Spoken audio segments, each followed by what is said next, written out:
Buen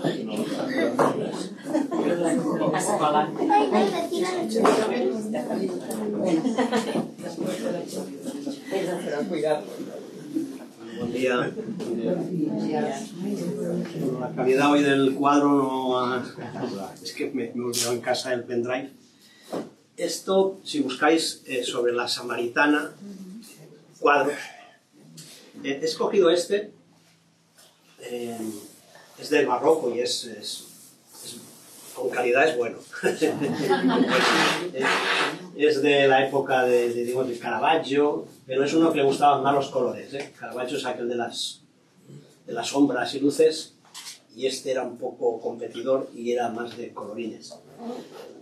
He puesto este por una cosa, porque buscaba y me aparecían, cuando buscas esto de la Samaritana, aparecen solo, normalmente, aparecen Jesús, la Samaritana, el cántaro y el pozo. Y en cambio este lo he escogido, por aparte de que, bueno, el original es muy bueno, pero es porque hay unos personajes ahí alrededor que creo que sería algo más parecido a la situación. Es decir, el texto de la Samaritana es largo y entonces es un texto, esto es es el Evangelio de Juan, es el que estamos un poco así más o menos siguiendo, el Evangelio de Juan. Este es uno de los textos más conocidos. El texto empieza, además empieza de una forma muy bonita, creo, para todos, porque dice que Jesús llegó cansado y se sentó, ¿no? Y eso, a veces, para según qué tipos de espiritualidad o de entendimiento de Jesús superhombre, ¿no? Pues el relato empieza, Jesús estaba cansado y se sentó, y además se sentó en un pozo y pidió agua. Entonces no sé si puede un relato ser más humano que ese, ¿no? Cuando uno está cansado, está sediento y ve que ahí hay un pozo, pero además no tengo para sacar y me espero a ver quién llega. El agua en ese momento, pues sabéis que no habían aixetas, no habían grifos para sacar, entonces los pozos, ¿no? Los lugares, las fuentes, manantiales, pues eran los lugares para ir a buscar, y eso era normalmente trabajo de mujeres, así estamos bien, ¿sí? Por tanto, no habían tantas, además en esa zona no habían tantas fuentes, tantos pozos, eran por tanto lugares que, pues se me gusta ese lugar donde de encuentro, ¿no? Es igual aquí, pues igual en Cataluña sería, o bueno, Cataluña digo por lo que me suena es, o en España es los lugares, los lavaderos, ¿no? Pues antes en los pueblos, el lavadero, que era trabajo de mujeres, pues era lugar de encuentro, ¿no? Igual los hombres estaban en el bar, pero las mujeres estaban trabajando y entonces es donde había el agua, ¿no? Entonces por eso me gusta este, porque el relato, para los que no lo conozcan, lo hacemos muy por encima, porque es un poquito largo, ¿eh? Pero dice que en aquel tiempo, eso, pues Jesús llega cansado al pueblo de Samaria. Luego hablaremos esto de Samaria, Samaritana, porque aquí está el fondo donde me gustaría ir más, ¿no? Entonces dice que, cansado del camino, esto del camino es importante porque sabéis que en los evangelios el trabajo de Jesús es caminar pueblo a pueblo, ¿no? Y ese es su trabajo, lo que el Señor entiende que el Señor le pide, ¿no? Que es el proclamar las buenas nuevas pueblo a pueblo, por el camino. Entonces es interesante, ¿no? Jesús, cansado del camino, o sea, cansado de ese trabajo que estaba realizando, se quedó ahí sentado junto al manantial o junto al pozo, y era alrededor del mediodía. Dice, llega una mujer samaritana a sacar agua y Jesús le dice, pues eso, estoy cansado, sentado en el pozo, dame de beber, ¿no?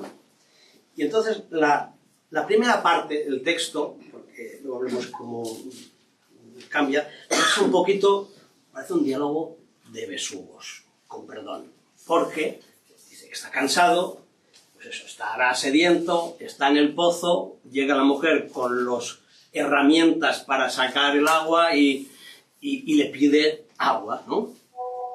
¿Me puedes dar para beber, que estoy sediento? La reacción de la mujer no es extraña, porque es samaritana, y luego hablaremos de ese lío que tenían entre samaritanos y judíos, y ella se sorprende. Ahí hay muchas cosas, porque es samaritana, y es un judío el que le habla. Es en un lugar público donde un hombre habla con una mujer, ¿no? Y además ella reconocía de dónde venía, ¿no?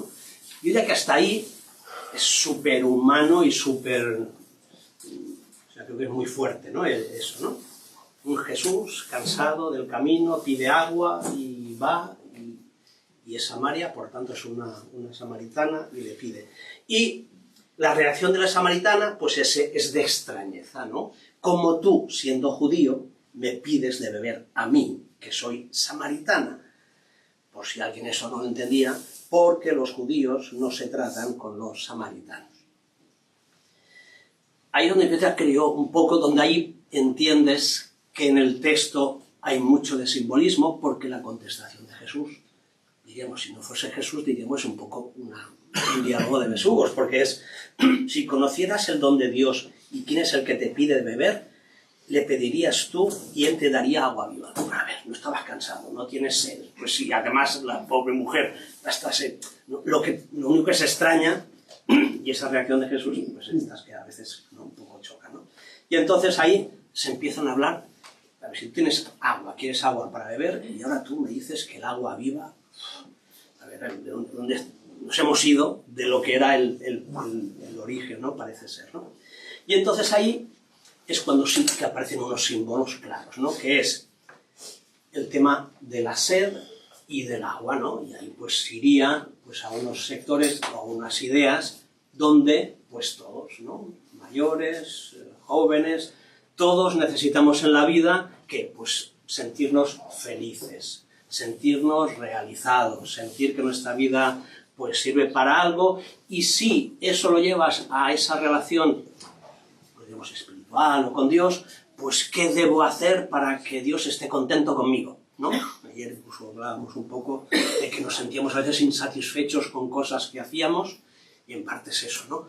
Tenemos sed, ¿no?, necesidad de ir, ¿no?, rellenando, de sentirnos completos, ¿no?, por decirlo así. Entonces ahí eso del agua que era para beber, pues en este momento Jesús lo lleva a esa otra idea de cómo puedo cubrir todas mis necesidades como, ¿no?, complejas, como hombre, de sentirme feliz, completo, y eso que me levanto por la mañana o cuando me acuesto, pues, y ahí pues Jesús lo lleva a otro tipo de agua. Hablamos la última vez del tema también de aguas y vinos, y hablábamos de esa idea de agua y pozo, y ahí tendría que ver con eso. ¿Qué cosas hacemos? Sacar agua de un pozo era un tema de desgaste, era un tema que costaba, que era de, ¿no? Y entonces, que vendría a ser esa idea, ¿no? Esa idea de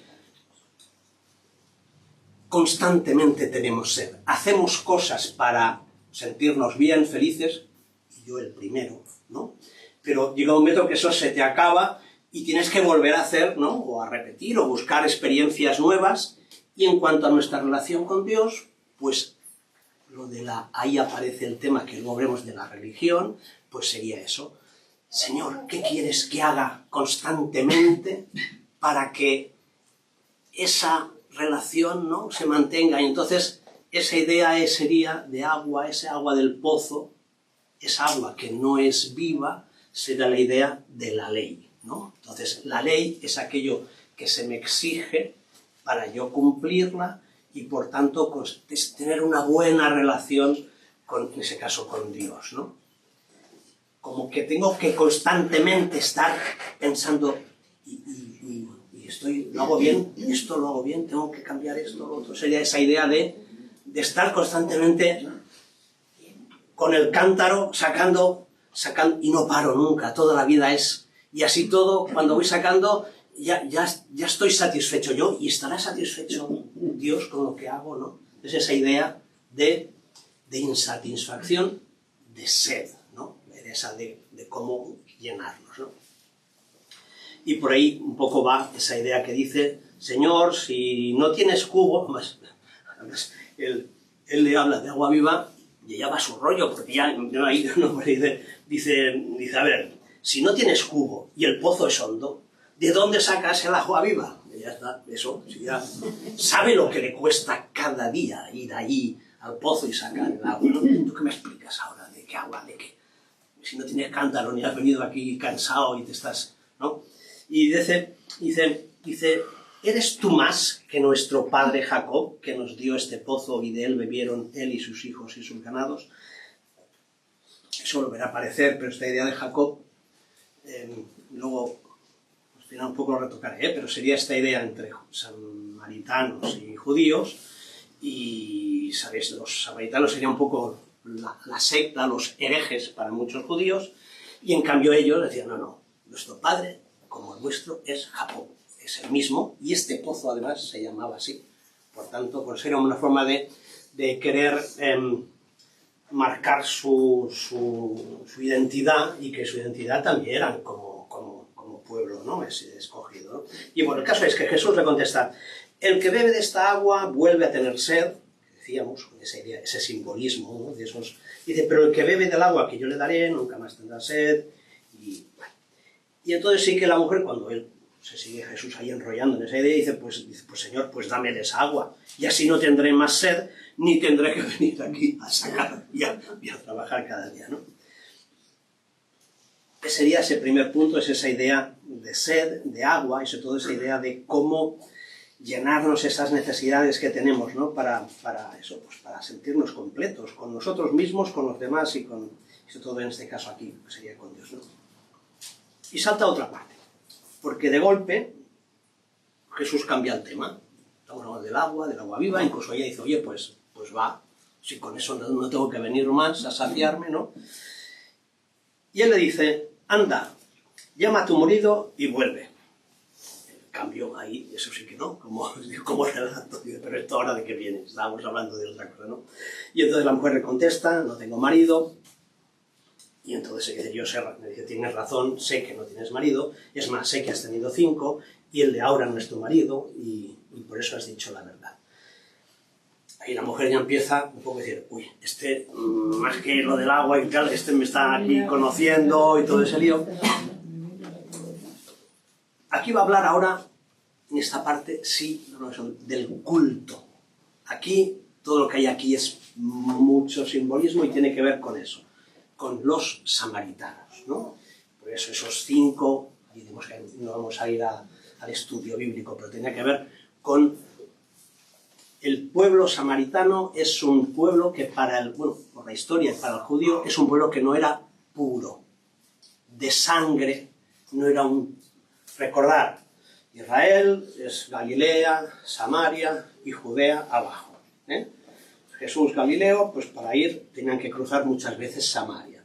Eso era el Israel histórico, todo, de arriba abajo, todo era el pueblo de Dios, histórico, ¿no? Pero sabéis, habían habido unas divisiones de reinos, habían habido exilios, se habían llevado afuera, y ese territorio de Samaria, gran parte, pues los exiliaron, y como pasa con los imperios, lo que suelen hacer es desplazar poblaciones. Pues ese espacio de Samaria llegaron muchos pueblos que no eran, digamos, ¿no? del pueblo de Israel, y que esos imperios llevaron allí, y fueron con sus dioses, por decirlo así. Entonces, pues durante siglos se fueron mezclando con la población de allí, y por eso habla de 5 maridos, de 5 pueblos que no eran de Israel, y que se asentaron en Samaria, y por tanto para un judío de abajo, de Jerusalén, tú no eres de sangre pura, tú estás mezcladito. Eso era la idea de un judío respecto a un samaritano. No es un lugar puro, pureza étnica. que son palabras que nos suenan a cosas de hoy, ¿eh? Y además has traído, ¿no?, esa mala mezcla, ¿no? Pues has traído otros dioses por ahí, viene lo de los 5 maridos, vendría un poco, no vamos a entrar, pero la historia vendría un poco por aquí. Y además el que tienes ahora, pues no, hay unos que dirían que si ese que tienes ahora sería Roma, otros que si sería los judíos, Jerusalén, Judea abajo, Jerusalén, el templo. De hecho aquí es divertido porque la samaritana ahí sí que entra con el judío Jesús, entra en diálogo porque ve por dónde ha cambiado lo del agua, se ha ido para de este lado y dice: Señor, veo que tú eres profeta. Nuestros padres dieron culto en este monte. Los judíos era el templo en la ciudad de Jerusalén y los samaritanos hacía mucho tiempo había un monte y había un templo. Entonces cada uno tenía su templo para adorar a Dios, ¿vale? Por eso dice esta... Por cierto, si buscáis en YouTube, existe todavía hoy la secta de los samaritanos en el Israel actual. Son 4 gatos, pero es muy divertido, perdón, porque así como el pueblo de Israel actual no deja de ser un pueblo muy moderno, de cierta forma, porque se ha movido de muchos lugares del mundo y ha llegado allí, los samaritanos que hoy todavía están ahí, es casi como una reliquia, como cuando hablamos de los coptos o pueblos de estos así, grupos, porque permanecen ahí con su identidad. Es muy curioso. El caso es que para ellos, decías, a ver, dice, nuestros padres dieron culto en este monte, este que está aquí en Samaria, y vosotros en cambio decís que donde se debe dar culto es en Jerusalén. La pregunta es, ¿cuál es el bueno? ¿El mío o el tuyo? ¿No? ¿Qué religión es la buena? Pregunta clásica, ¿no? En la sociedad, en la historia, ¿no?, de nuestro momento, ¿no? Y entonces Jesús le dice, y ahí está esa, diríamos, entrecomillado, esa religión de Jesús, dice: créeme, mujer, él, judío, ¿no?, se acerca la hora, hablará de su hora, en que ni en este monte, el de Samaria, ni en el de Jerusalén, daréis culto al Padre. Aquí es muy bonito porque en esta parte, y ahí cuando las típicas oraciones de papá, cinta, es, la samaritana habla, ¿dónde le daremos o dónde hay que darle culto a Dios? Y aquí en este texto Jesús dice por 3 veces, ¿dónde daremos culto? Al Padre. Entonces es otro simbolismo donde ves cómo el escritor de este relato le interesa, ¿no?, ese nuevo vocabulario de Jesús. Los vocabularios son muy importantes, ya lo sabéis, cómo nos hablamos unos a otros o cómo nos referimos, ¿no?, a nuestro Creador, si nos lo referimos como juez, como rey o como tal, o si nos referimos como padre, la relación cambia. No sé cómo nos hablamos o cómo habláis con vuestros, ¿no?, pero eso es fundamental. Entonces es muy interesante ahí, ni en este monte, ni en el monte de Jerusalén, ni en ese cambio de vocabulario, daréis culto al Padre. Vosotros dais culto a uno que no conocéis y nosotros adoramos a uno que conocemos.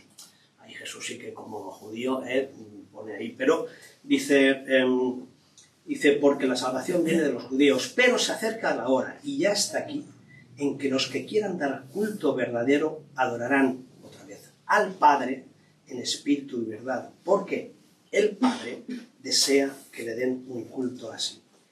Porque dice, Dios es espíritu, y los que le dan culto deben hacerlo en espíritu y en verdad.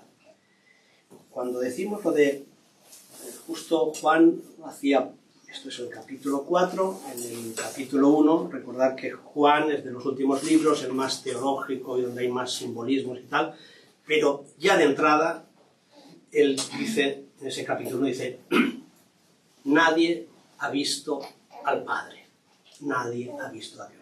¿no? Si alguien nos dice algo que ha visto, cuidado, cuidado con él, ¿no? Y entonces eso lo indica, para decir, en tanto que nadie lo ha visto, ha sido él el que se ha querido revelar como es y lo ha hecho a través de Jesús. Esa es una idea, ¿no? Como muy esquemática y clara, ¿no? Por tanto, por otro lado, nosotros cuando hablamos de lo del espíritu, imagino que tenemos nuestra cultura esta más griega que otra cosa, y cuando nos referimos a espíritu es, bueno, es lo que no es de carne, ¿no?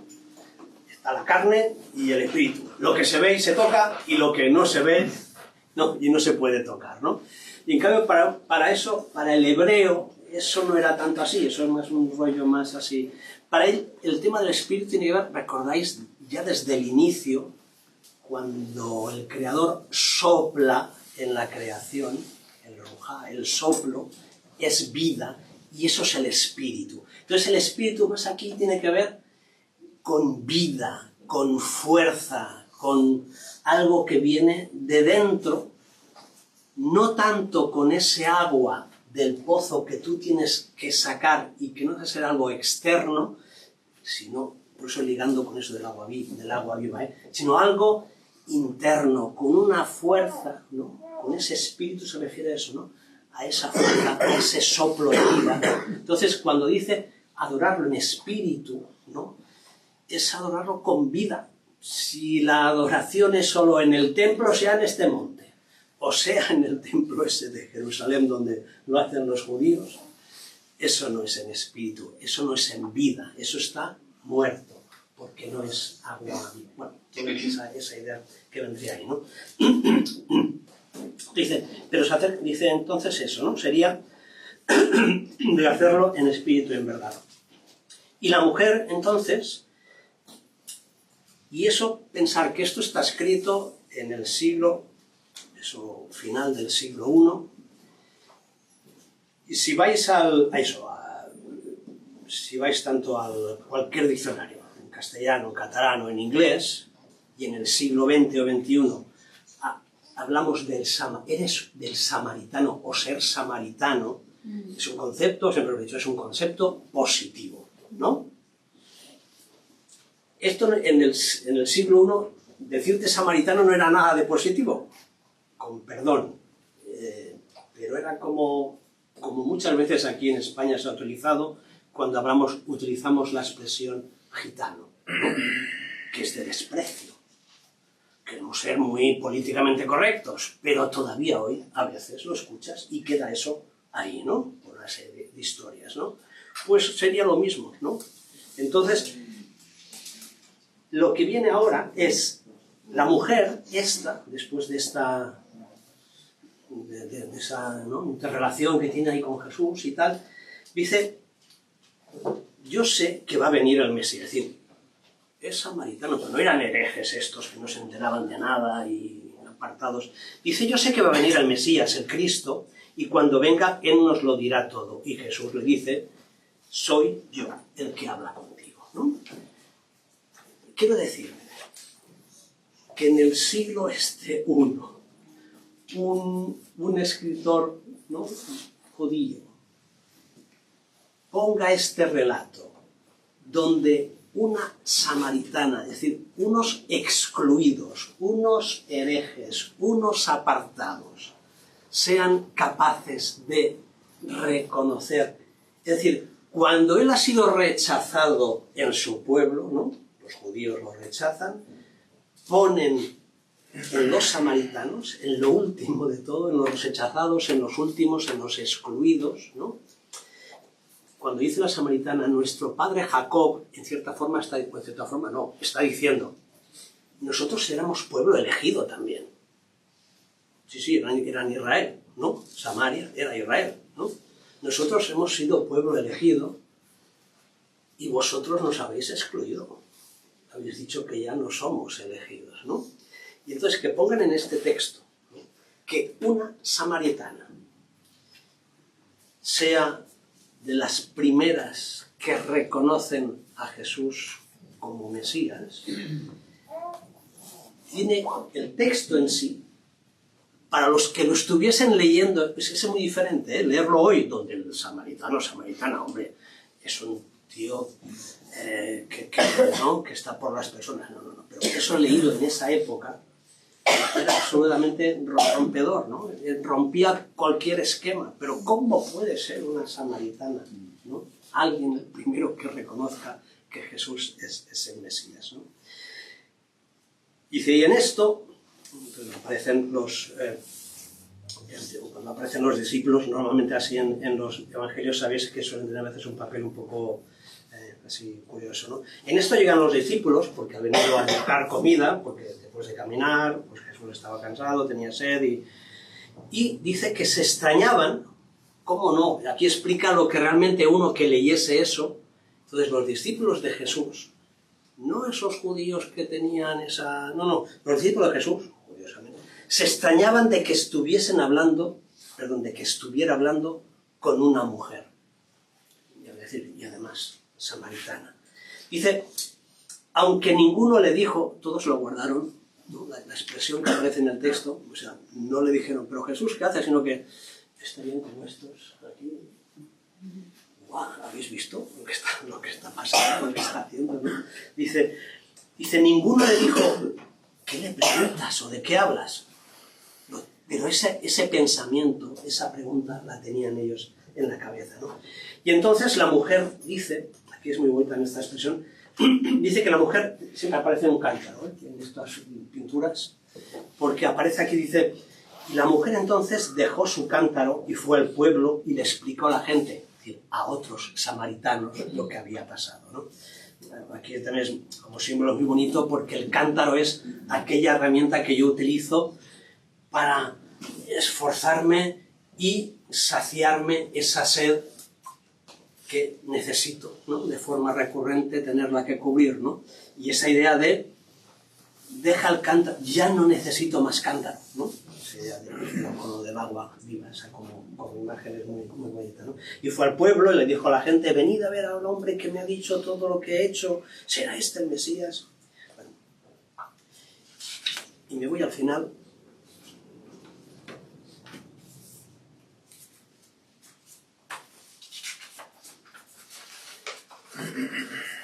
Dice, y en aquel pueblo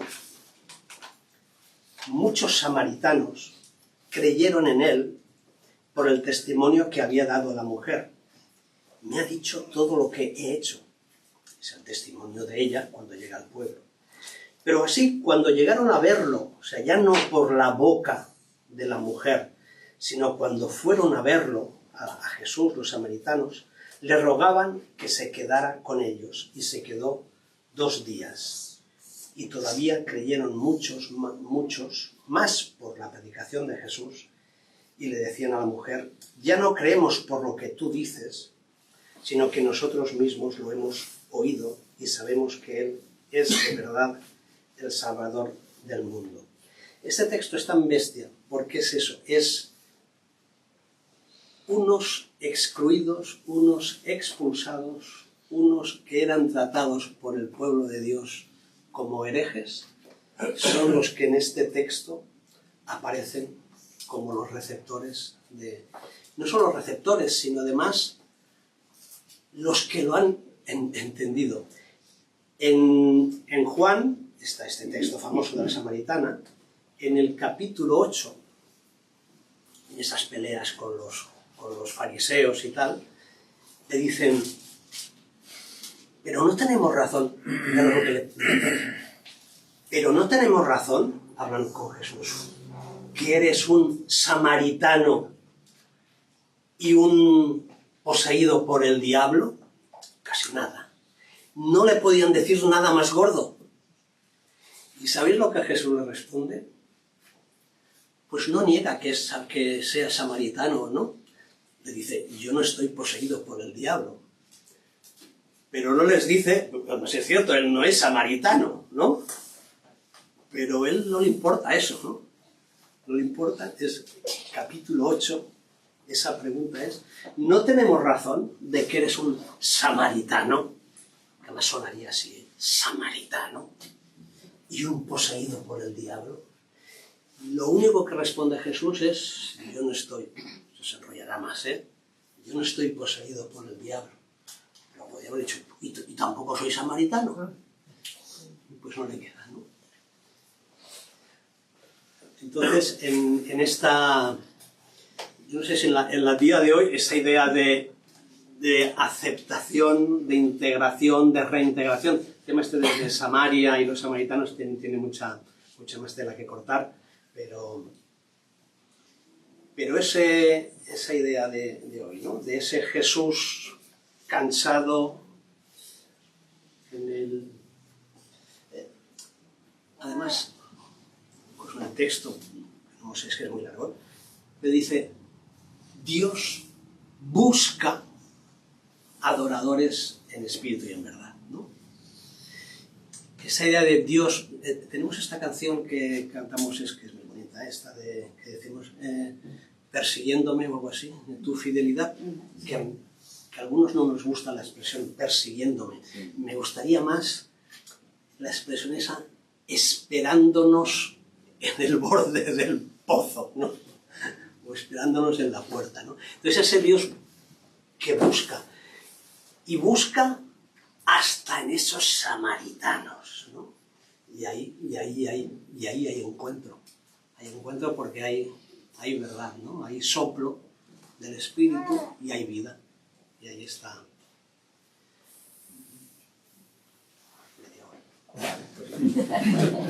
Bueno.